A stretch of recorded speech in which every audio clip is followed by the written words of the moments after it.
let's get you the top story right now. The Congress has launched an all-out attack on the government, accusing it of deceiving Parliament, duping the Supreme Court, hijacking democracy and indulging in treason after a media report in the New York Times claimed that India bought the Pegasus spyware from Israel as part of a defense deal in 2017. The new report in the New York Times says that India bought the spyware as part of a $2 billion package for weapons, including a missile system, when Prime Minister Modi visited Israel in July 2017 and inked the defense deals. Pegasus was sold to India. Pegasus was part of $2 billion defense deal in 2017. Pegasus and missile system were centerpieces of the deal. The New York Times investigative report has reignited the Pegasus controversy and triggered a political firestorm. The report says in July 2017, Narendra Modi became the first Indian Prime Minister to visit Israel. Their countries had agreed on the sale of a package of sophisticated weapons and intelligence gear worth roughly $2 billion, with Pegasus and a missile system as the centerpieces. Months later, Netanyahu made a rare state visit to India. The opposition has ripped into the BJP-led centre. Congress leader Rahul Gandhi tweeted, calling it treason by the Modi government. Shiv Sena asked the government of the BJP to clarify on the New York Times report. This is a brazen hijack of democracy and an act of treason. Modi government also deceived the Supreme Court of India. They misled the Supreme Court.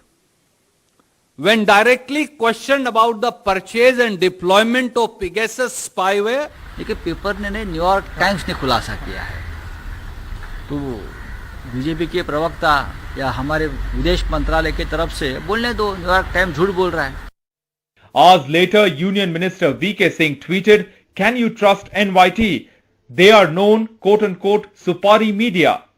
The New York Times report also claims that in June 2019, India voted in support of Israel at the UN's Economic and Social Council to deny observer status to a Palestinian human rights organization, a first for the nation. India's former permanent representative to the United Nations, Syed Akbaruddin, rubbished the claim. At that time, several countries came up and said that they had found some linkages which were not highlighted by this NGO during the initial submission. So we had to take a call, and we ourselves had many concerns about NGOs being infiltrated by terrorists. I said, well, this is a terrorist concern. All they are asking is to delay this to the next meeting. So why should we have a problem at all? I never consulted anybody. I never asked anybody and gave the directions because these was in consonance with our policy. The spyware Pegasus made by Israeli firm NSO has been in the center of a big controversy over its alleged use against the public, military and civil officers, politicians, activists, judges and journalists for illegal surveillance. The Supreme Court has already formed a committee to examine Pegasus allegations, but the New York Times report has given fresh ammunition to the opposition. Bureau Report, NDTV. Meanwhile, let's get you the other big story of the day. Fresh cases of the coronavirus continue to fall, indicating that perhaps the third wave may have peaked. However, India reported over 600 COVID deaths in the last 24 hours. Maharashtra logged the highest number of single-day fatalities due to COVID in 4 months after as many as 103 patients succumbed, even as new cases drop. Although COVID cases overall are falling, in the last 24 hours, India has recorded its highest death toll since the Omicron wave began.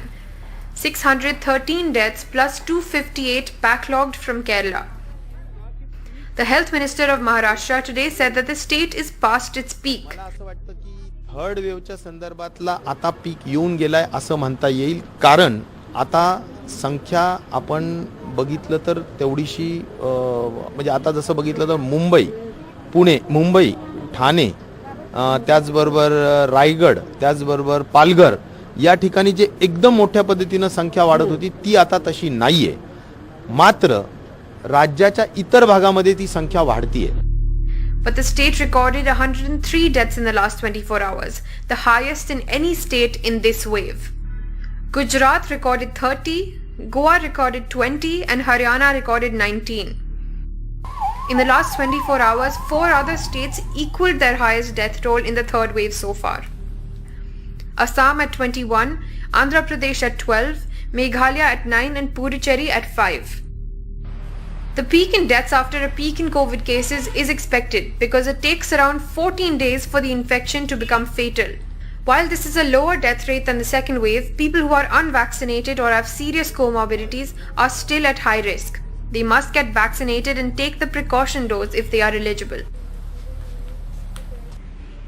In the last 24 hours, India has recorded its highest death toll in this wave, a reminder that we cannot be taking this pandemic lightly. Although this wave may be receding, we need to be prepared for further variants. With Pawan Kumar, Meher Pandey for NDTV. And the Karnataka government has decided to ease COVID restrictions further. Night curfew will be withdrawn from the 31st of January and schools and colleges in Bangalore can now reopen.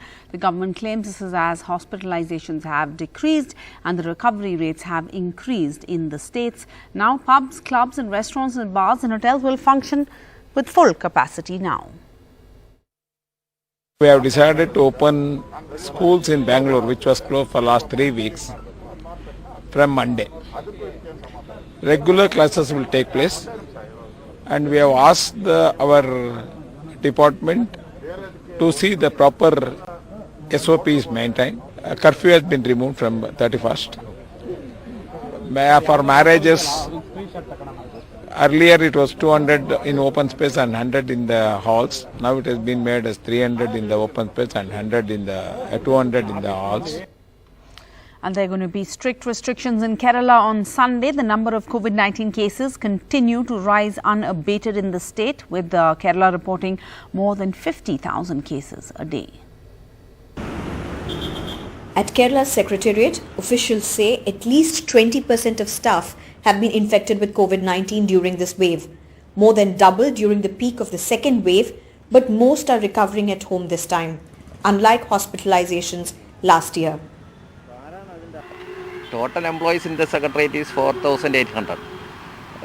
About more than 800 employees affected Omicron. Second wave affected only a few, but this time more than 800 employees affected. Second time it is only below 300. Amid the unprecedented COVID spread in the state, some worried first-year medical students are petitioning Kerala University of Health Sciences for the February 2nd exams to be postponed. They claim around 150 students have COVID currently across medical institutions in Kerala.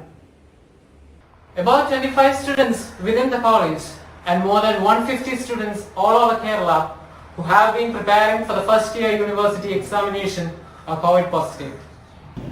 Besides Thiruvananthapuram, now 4 other districts of Kollam, Pathanamthitta, Kottayam and Idukki have been placed under category C with strict restrictions based on hospitalizations, while 6 districts in the state are in India's top 10 in contributing the highest COVID cases.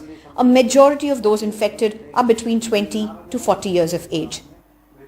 It's been an unprecedented fast spread of COVID-19 in this third wave driven by Omicron, even in Kerala, unlike its delayed second peak. However, health officials point out to what might be a silver line with the decline in the growth of new cases of COVID-19. While the third week of January saw an increase of 215%, the fourth week of January saw a decline with an increase of only 71%. The density of Kerala is very high, density of population is very high. So it's Kerala, it's like there is no difference between village or city or anything. We were in the tail end of our second wave, and from there we jumped into the third wave. Only 3.6% of the total active cases in the state need hospitalization.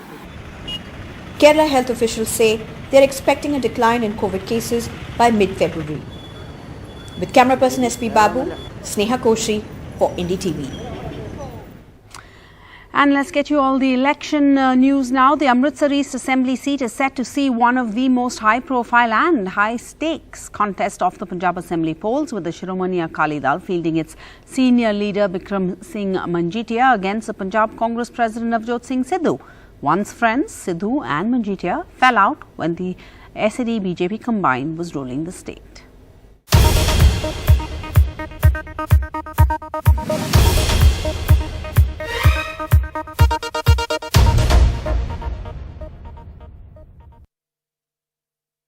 Navjot Singh Sidhu filing his nomination papers from Amritsar East, a seat which will witness perhaps the most high-profile battle in Punjab elections.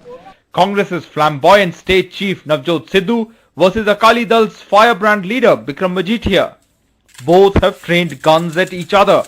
Sidhu challenging Manjeetia to contest from just one seat. Manjeetia questioning Sidhu's and Congress government's track record.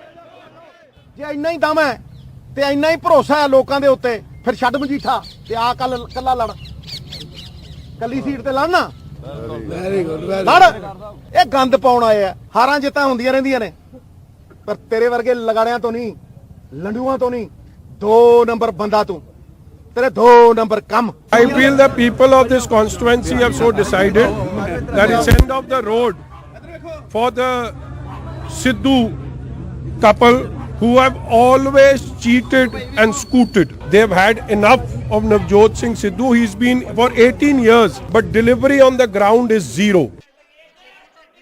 A young constituency, Amritsar East, came into being only in 2012.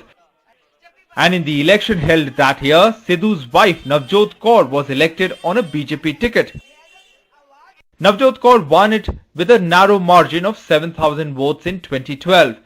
In 2017, Navjot Sidhu won this seat by defeating BJP candidate with a margin of 40,000 votes.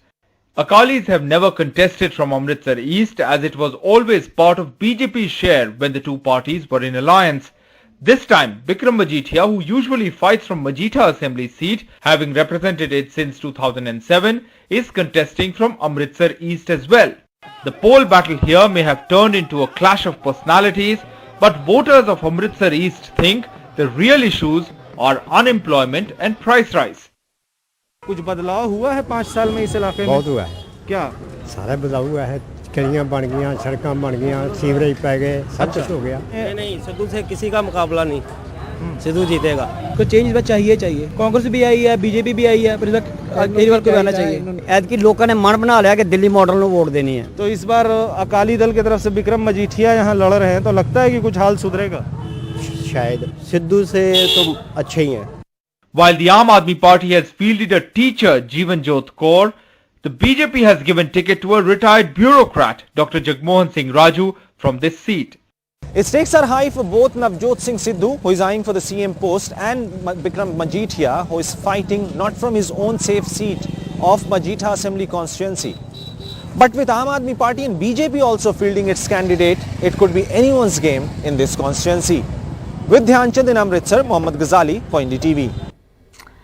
Now listen to this shocking story. The Delhi Commission for Women has issued a notice to the State Bank of India for stopping women who are over 3 months pregnant from joining work. The State Bank of India, or the SBI, called these women, and I'm quoting here, temporarily unfit.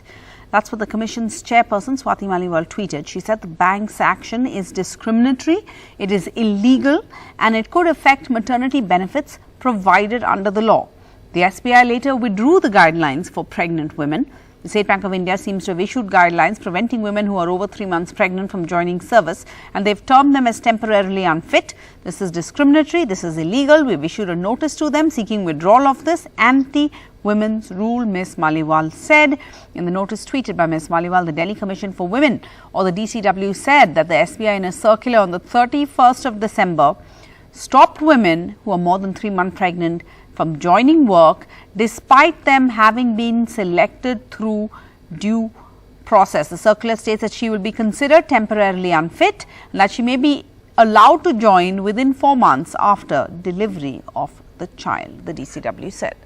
Now over a dozen tribal families are living out in the open in the cold winter nights for the last 2 weeks after their homes were demolished, and this is in Jammu. Rendered homeless, the Gujjar and Bakarwal families are on a sit-in protest. They're demanding justice and a shelter to live in. Tribals say that their homes stood there for the last 70 years and they've accused the Jammu Development Authority of a selective approach. इसी जमीन पर सब बसते हैं, गरीब भी बसते हैं, अमीर भी बसते हैं, घर से बेघर कोई किसी को नहीं करता.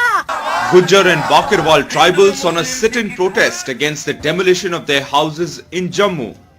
For the last 2 weeks, over a dozen tribal families are spending cold winter nights under the open sky. The Jammu Development Authority or JDA says that the houses were built on government land. The tribals say they've been living there for more than 70 years and accuse the JDA of a selective approach despite a status quo order by the Sessions Court in Jammu. इसलिए deprive किया गया क्योंकि ये गरीब लोग हैं, इनकी कोई पूछताछ नहीं है.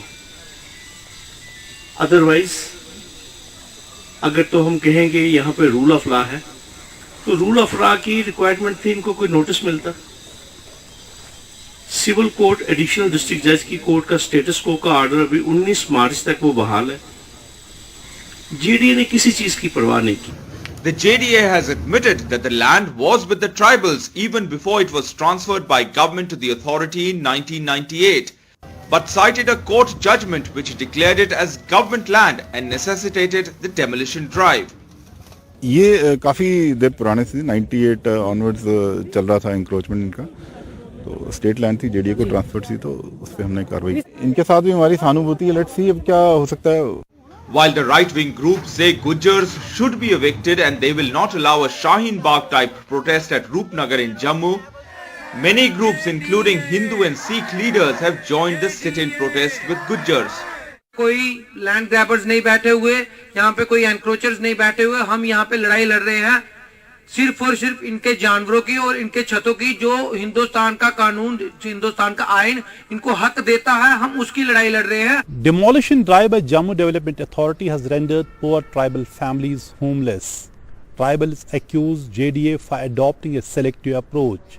For last over 2 weeks, the homeless families are on a sit-in protest, demanding justice, a shelter for them and their livestock. In Srinagar, Nazir Masoodi for NDTV. And now, the big sports story. After 20 years on the circuit, Indian tennis star Sania Mirza has announced that she will be hanging up her boots at the end of the season. Here she is in an exclusive interview with my colleague, Rika Roy. Sania, thank you very much for talking to us today. First thing, how are you feeling right now? I feel actually exactly the same. I mean, I think it came as a bit of a shock to everyone, and I later said that honestly, I think I should not have announced it so soon. I should have come closer to the year end and maybe announced it, because everybody got really emotional. Like you said, I think for people who are under 30, I've been around for most of their life, and it feels like I don't know, maybe it feels like people are older than they are 30 years old, or there's a lot of people that I got so many messages. But for me, tennis is always going to be part of my life, a very important part of my life. And I'm so grateful for the memories and the achievements that I've been able, to have. And I am, yes, I do plan to end at the end of the year, but I'm in it 100% until I finish, and it's a long year ahead. First thing, let me ask you, Australian Open was an event to introduce you to India and the world maybe 17 years ago. Was that the reason you picked this slam to make the big announcement? Not really. I mean, I think it was more of a, it had been on my mind for the last few months. I had been thinking about it. I was really, I was in a press conference, and the way that the journalists were taken aback, and I was almost surprised. I was like, I'm 35. You guys should have been expecting this at some point. But I think that Australia has been always very special to me. I've won my first Grand Slam there. I've won, like you said, the first time I ever sort of made that big mark in the professional circuit was there, playing Serena in that third round after being in as a wild card. So Australia is always doing very, very special to me. And it was just actually a coincidence that it happened there. It was not planned. And yeah, I guess, where things begin, and I'm lucky to have things end at the same place, I guess, somewhat.